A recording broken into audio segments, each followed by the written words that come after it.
Jedinečný fenomén turčianskeho olejkárstva a šafraníctva v časoch svojho najväčšieho rozmachu prepojil región Turca s mnohými európskymi i ázijskými krajinami. Stalo sa tak hlavne v druhej polovici 19. a začiatkom 20. storočia. Na jednej strane Blatnica, kláštor pod Znievom, Valča, Ležiachov, Trebostovo, Žabokreky, Košťany a iné turčianske dediny. Na druhej strane Rusko, Poľsko, Ukrajina, Litva, Lotyšsko, Holandsko, Francúzsko, Kazachstan, Turkmensko, Irán.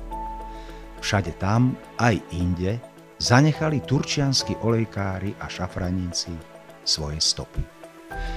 A viacerí z nich snívajú svoj večný sen na cintorínoch v Turcii.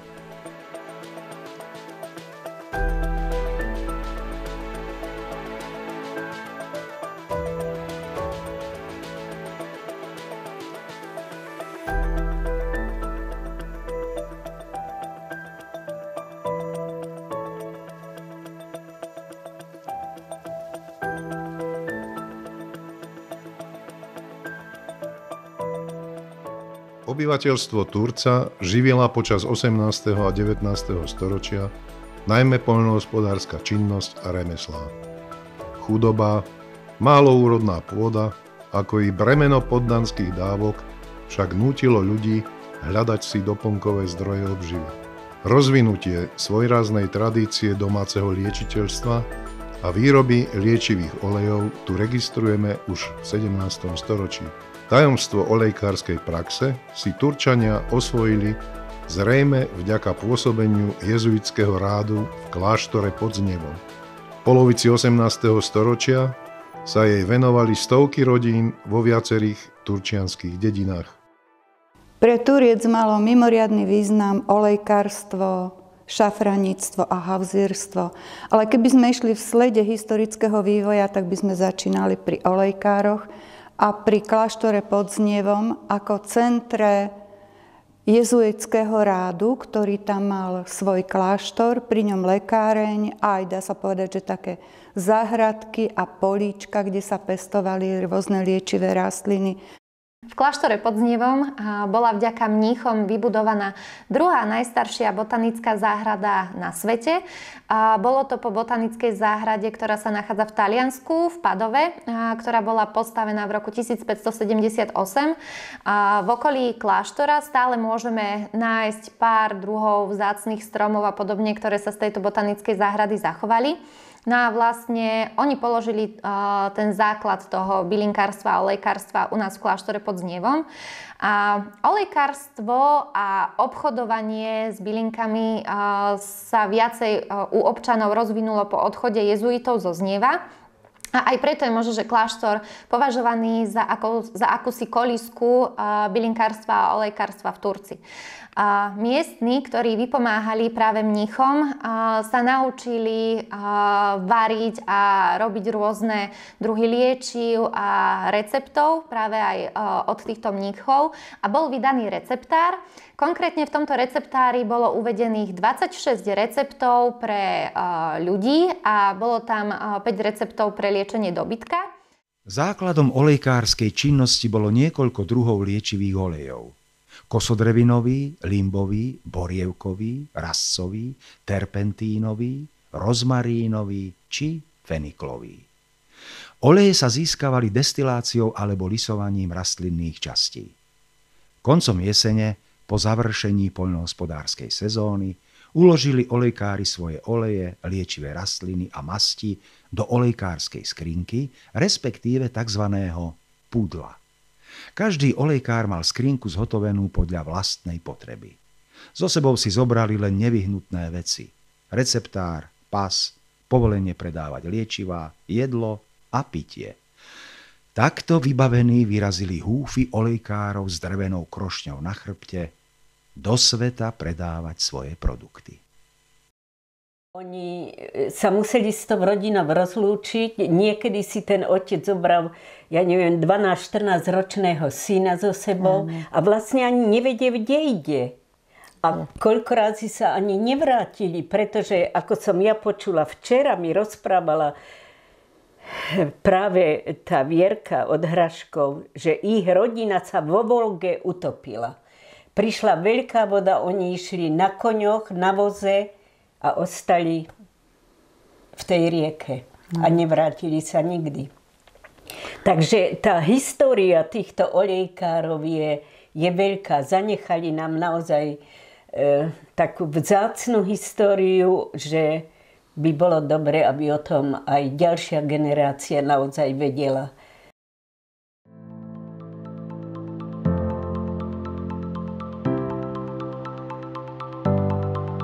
Dobrý deň. Dobrý deň. Vítajte v Ďanovej, v rodnom dome bratov Vrťakovcov. Ďakujem pekne. Vítajte. Ďakujem. Nech sa páči.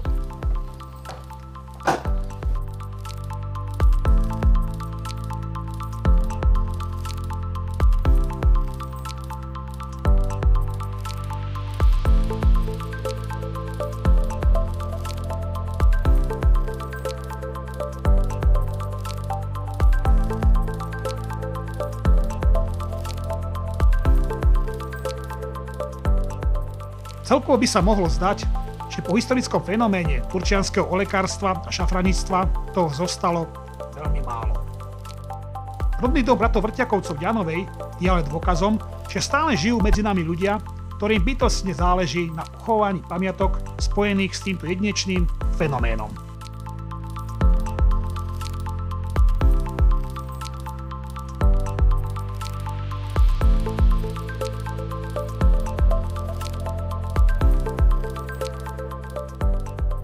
Genius loci, duch miesta tohto domu je mimoriadne silný a intenzívny. Vyžaruje vzrušujúci historický príbeh niekoľkých generácií rodu. Pred očami nám pulzujú dejiny so všetkými svojimi chuťami, vôňami, farbami, odtienmi. Je to fascinujúce múzeum, galéria, knižnica a archív. Všetko pod jednou strechou.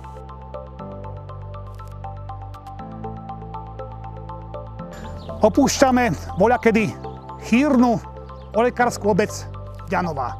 Odchádzame s poznaním, že rodný dom bratov Vrťakovcov je jasným dôkazom, že tento unikátny fenomén nielen turčianskych, ale slovenských dejín má ešte stále svoje ukotvenie aj v tomto jeho prirodzenom prostredí. Zhruba 3000 turčianskych olejkárov putovalo v čase najväčšieho rozmachu po rôznych končinách Európy a Ázie.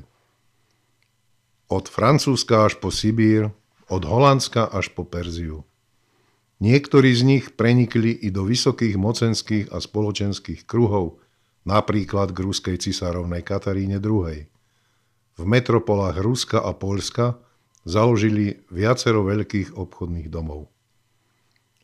Sortiment olejkárskych produktov bol postupne obmienianý a doplňaný. My zmienky nemáme a už vôbec neexistovalo niečo podobné, že keď bol človek chorý, tak by išiel niekde, aby sa liečil u lekára. Liečenie v tom období bolo práve pomocou rôznych mastičiek, olejčekov, obkladov, pitia rôznych liečivých čajov, tinktúry sa robili. A práve základ tohto všetkého bol v kláštore pod Znievom. Ľudia začali pestovať šafran i ďalšie aromatizované plodiny, z ktorých vyrábali koreniny a kozmetické prípravky. Takto sa z olejkárov stali šafraníci, preorientovaní na bežných podomových obchodníkov, hauzírov. Hlavným obchodným artiklom šafraníkov boli v 19.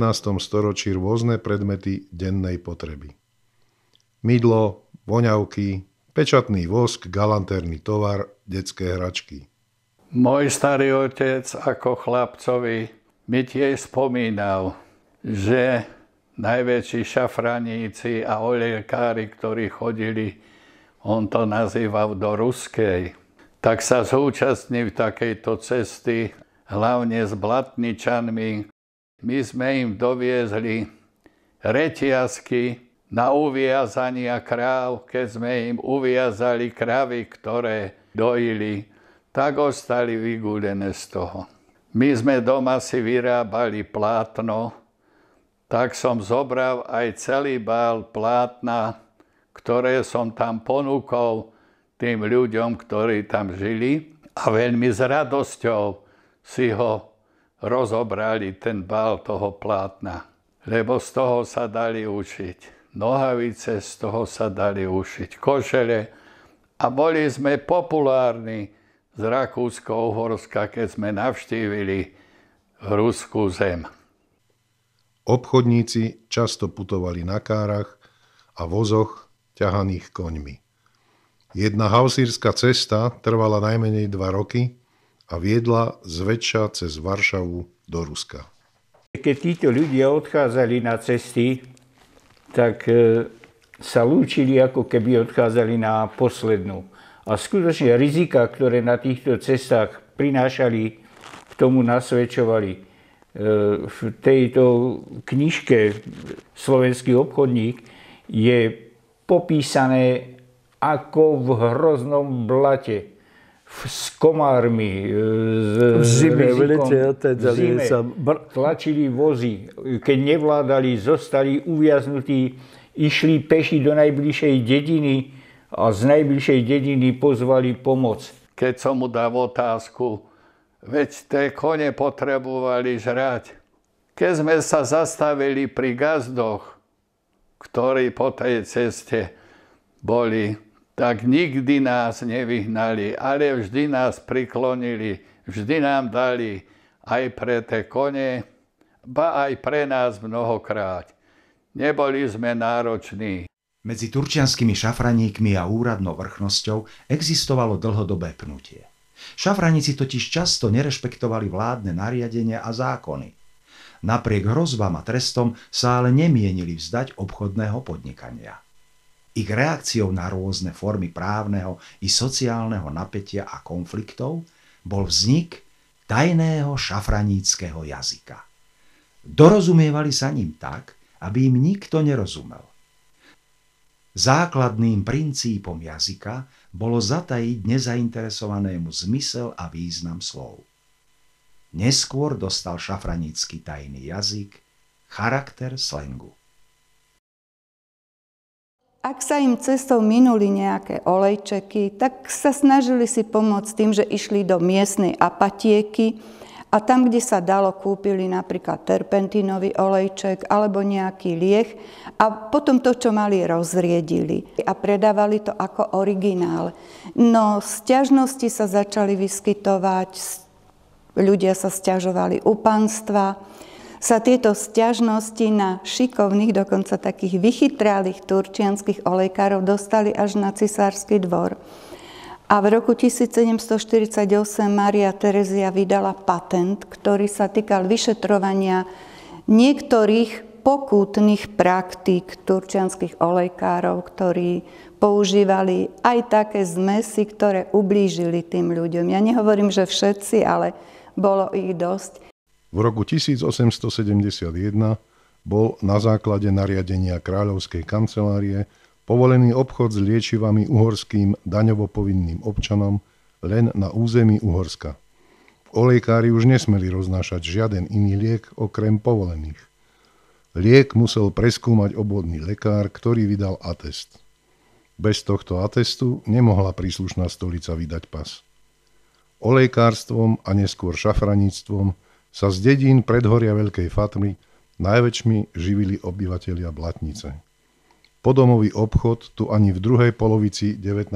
storočia nestratil svoj typický charakter, získaný v predošlých obdobiach. Z celkového počtu 220 domov putovalo každoročne v rokoch 1870 až 1900 do Ruska približne 80 miestnych šafraníkov. Na ďaleké cesty odchádzali bezprostredne po skončení jesenných poľnohospodárskych prác. Tovar, ktorý predávali po domoch, preberali z veľkoobchodov. O prevzatom tovare bola vedená presná evidencia. Začínajúcim podomovým obchodníkom, šafraníkom, majiteľ obchodného domu často poskytoval úver. Šafraníci si viedli svoje denníky, kde mali zaznamenané prevzaté tovary i poznatky z ciest. Časť šafraníkov nevlastniaca pôdu zostala v Rusku aj niekoľko rokov. Takisto aj na mojom starom otcovi, že v Čite si kúpil voľaké kúpele, báne a tam prevádzkoval niekoľko rokov v týchto kúpeľoch tú svoju činnosť. Stávali sa z nich usadení obchodníci, ktorí vlastné podnikanie sústreďovali do jedinej miestnosti – bazára. Takýmito blatnickými rodinami boli napríklad Duchajovci, Ľuptákovci, Dulovci, Haľamovci a iní. Šafraníci, ktorí sa vrátili domov, postavili v rodisku nové murované domy. Markantný vplyv veľkoruskej stavebnej kultúry uplatnil v Blatnici pri realizácii svojho murovaného obydlia Ondrej Duchaj. No, aj v našej obci pôsobili v 18. 19. storočí olejkári. Bolo tu 43 rodín. Peťkovci, Zacharovci, Štekláčovci, Hraškovci, Prokšovci, ktorí každý rok putovali do sveta. Boli v Rusku, v Poľsku, v Holandsku, v Maďarsku. Zachovali sa také pamiatky a domy s veľkými drevenými bránami. V tej dobe z tých zarobených peňazí sa postavila aj základná škola. Kostolík, ktorý je už prerobený, ale stále stojí. Niektorí z nich sú pochovaní tu v Ležiachove na cintoríne. Dobový turčiansky svätý Martin bol od 70. rokov 19. storočia centrom slovenských kultúrnych, politických a hospodárskych snažení. Významne k tomu prispeli aj turčianski olejkári a šafraníci. Ich mená figurujú pri vzniku priemyselných akciových spoločností, pivovaru, Slovenky a úverových družstiev. Bratia Orsagovci sa zaslúžili aj o taký ten národný život. Snažili sa ho podporovať a samozrejme nezabudli, odkiaľ prišli.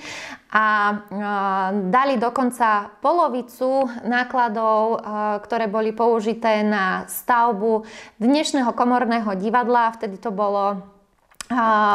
bol Národný dom v Martine. Okrem Orsagovcov boli v kláštore pod Znievom aj iné známe olejkárske rody. Konkrétne to bolo aj z miestnej časti Lazany, ktorá teraz už patrí pod obec kláštor pod Znievom. Vtedy to bola osobitná obec a boli to rody ako napríklad Štekláč, Capko, Čambor, Volko, Máro, Toček a Mác. Mnohí z týchto rodov nemysleli len na seba a to, čo utržili z toho predaja, tak nemíňali len vlastne ako keby v tej svojej rodine, ale boli to donátori mnohých stavieb na území obce, ale aj podporovatelia národných inštitúcií. Stále si ich môžeme pripomenúť a vidieť ich náhrobné kamene na miestnom cintoríne, na ktorom vlastne sú mnohí z nich pochovaní. Vo vznikajúcich podnikoch mali často hlavné slovo účastiny turčianskych podomových obchodníkov a kupcov v Rusku. Platilo to napríklad aj v prípade knihtlačiarskeho účastinárskeho spolku. Peniaze olejkárov hrali dôležitú rolu pri založení Matice slovenskej, gymnázií v Martine a kláštore pod Znievom, Národného domu či muzeálnej slovenskej spoločnosti. V menoslove členov Matice slovenskej na rok 1870 nachádzame medzi jej zakladujúcimi a riadnymi členmi značné percento kupcov z turčianskych šafraníckych dedín. Zakladajúcimi členmi Matice boli šafraníci Juraj Orsák z Lazian, Pavol Mác a Juraj Toček z kláštora pod Znievom. Dlhodobé cestovanie olejkárov a šafraníkov po svete sa podpísalo aj pod výraznú zmenu základného ľudového odevu v Turcii. Práve olejkári a neskôr podomoví obchodníci boli prví, čo zanechali pôvodný ľudový odev a pristúpili k móde občianskeho, teda civilného obliekania. Cesty šafraníkov, ale aj neskôr podomových obchodníkov veľmi ovplyvnili kultúru a ľudovú kultúru v Turci, tak mala vplyv na odev v tých obciach, odkiaľ odchádzali muži, tí opúšťali ten svoj pracovný odev najrýchlejšie, pretože jednak, aby nepôsobil veľmi cudzo v tej krajine, do ktorej prišiel, keby sa tam zjavil v niečom takom, čo by pútalo až takú pozornosť, ale boli známi títo, ktorí chodievali šafraníci a olejkári klobúkmi s veľmi širokými strechami. A to bol v podstate, dá sa povedať, že jednak taký slnečník v prípade veľkého slnka a jednak dážnik v prípade dažďa. Takže týmto boli známi a kombináciou súkenka v modrej, zvyčajne farbe s našitými ozdobami, s šujtášmi. Takže Turčanov vďaka tomuto jednak elegantnému, farebne zladenému odevu bolo poznať všade. V priebehu 19. storočia nastali zmeny aj ohľadne bývania ľudí. Roľnícko-šafranícke murované domy, postavené v tomto období, boli od ulice uzavreté mohutnou klenutou bránou. Domy tvorili ulicovú radovú zástavbu. Orientované boli 2 oknami prednej izby do ulice a rovným murovaným štítom. Ten bol zväčša opatrený oblôčikmi. Za cestou oproti stáli murované, často dvojpodlažné sipárne, väčšinou podpivničené. Tieto pôvodne šafranické usadlosti predstavujú vzácne svedectvo o ľudovej architektúre v Turci i na Slovensku.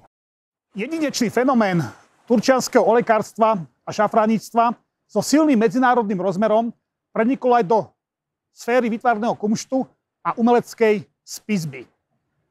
Registrujeme ho aj v dielach takých tvorcov ako Jan Kolár, Jan Chalúbka, Jozef Miloslav Hurban alebo Pavol Orsak Hviezdoslav, či dokonca Taras Ševčenko, zakladateľ modernej ukrajinskej literatúry. Osobitnú kategóriu predstavujú olejkárske ľudové piesne, veršovačky a povesti. Zachovali sa nám nielen v slovenčine, ale aj v ukrajinskom, poľskom a ruskom jazyku. Z rodiny obchodníka šafránika pochádzala aj významná slovenská poetka Maša Halamová, rodáčka z Blatnice. No a najvýznamnejším spisovateľom modernej éry, ktorý vzdal hold turčianskym olejkárom a šafránikom, bol bez pochyby Vincent Šikula. Blatnica. Pásli ovce a kozy.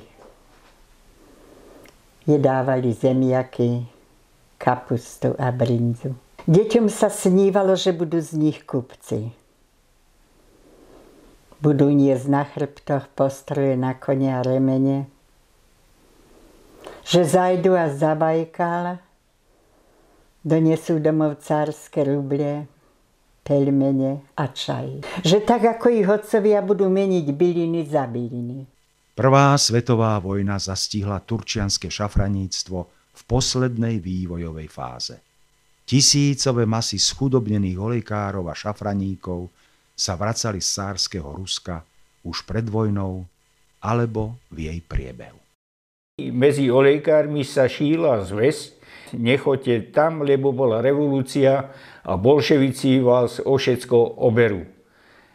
Tak oni preto vlastne aj vstúpili do légií v roku 1918 a ako legionári sa vracali legionárskym vlakom cez Bajkalsko-Amurskú magistrálu, kde bol aj Milan Rastislav Štefánik a bol veľký propagátor vzniku československých légií. A vlastne toto sa stalo tým, že monarchia prehrala vojnu, že prišla vlastne po vojne nová doba, československý štát, tak tým pádom vlastne aj zaniklo olejkárstvo. No, ja som študoval lesníctvo vo Zvolene a hlavne kvôli tomu, že ma vôbec zaujímala príroda ako taká. A tam sme sa učili aj poznávať veľa druhov rastlín. Vtedy som sa začal ako zaujímať aj o liečivé rastliny a hlavne som vychádzal z knihy Ľudmily Turzovej Maliata z liečivých rastlín.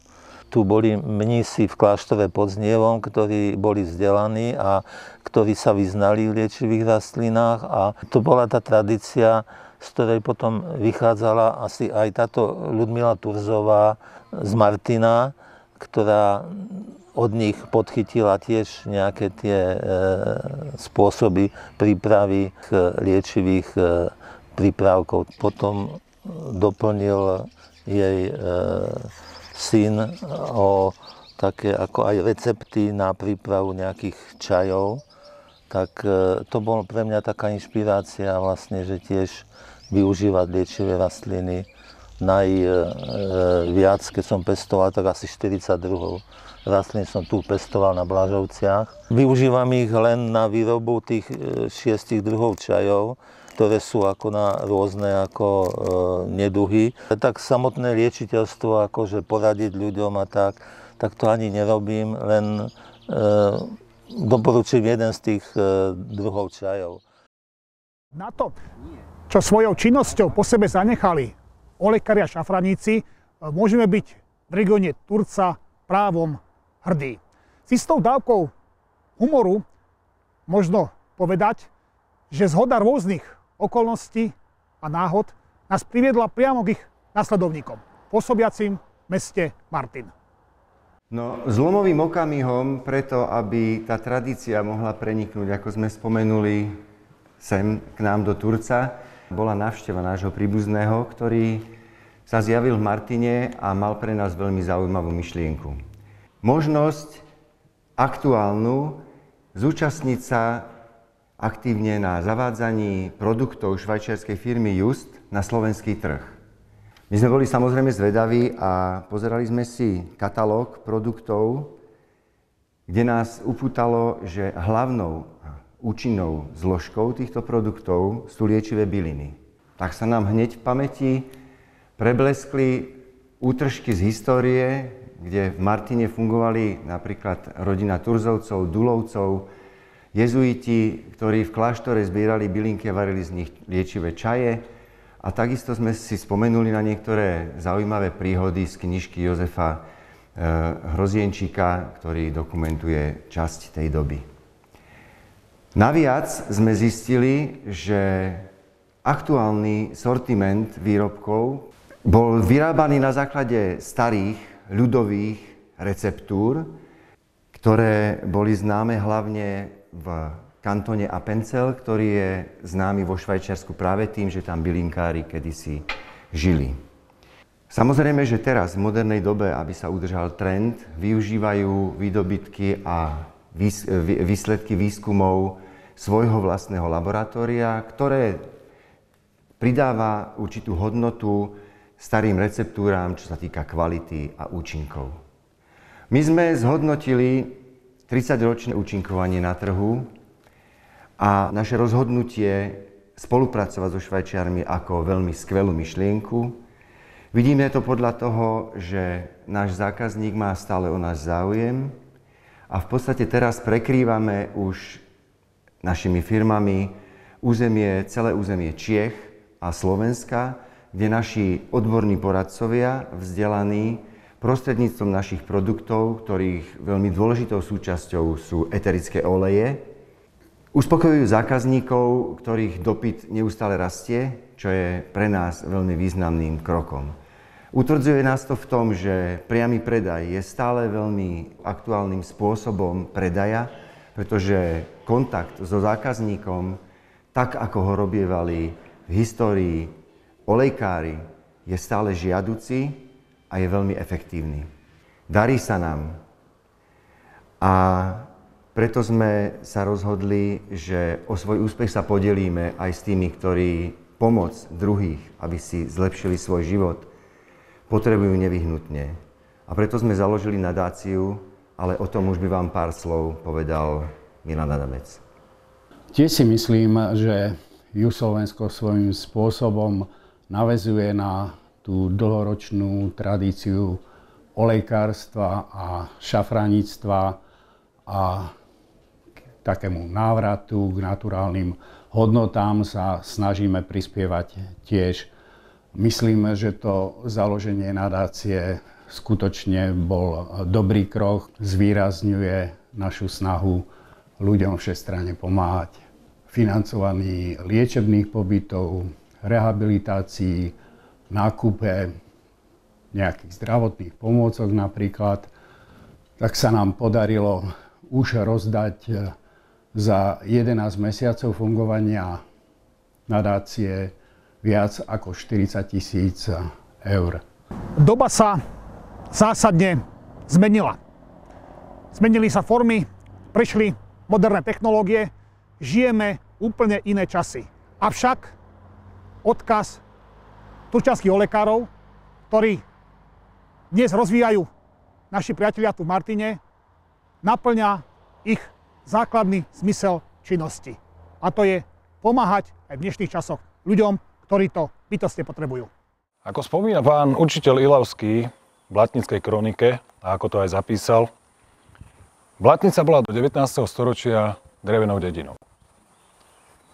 Doslova napísal v úvodzovkách, turčianske olejkári a šafraníci vymurovali Blatnicu. Prispeli veľkou mierou k jej rozvoju, svojimi poznatkami z ďalekých krajín, svojimi myšlienkami, boli mimoriadne jazykovo zdatní. Dnes sa nachádzame v štádiu, kedy konečne môžeme hovoriť o budovaní múzea turčianskych olejkárov a šafraníkov v Blatnici, v kúrii Pronajovského kaštieľa a veľkostatku.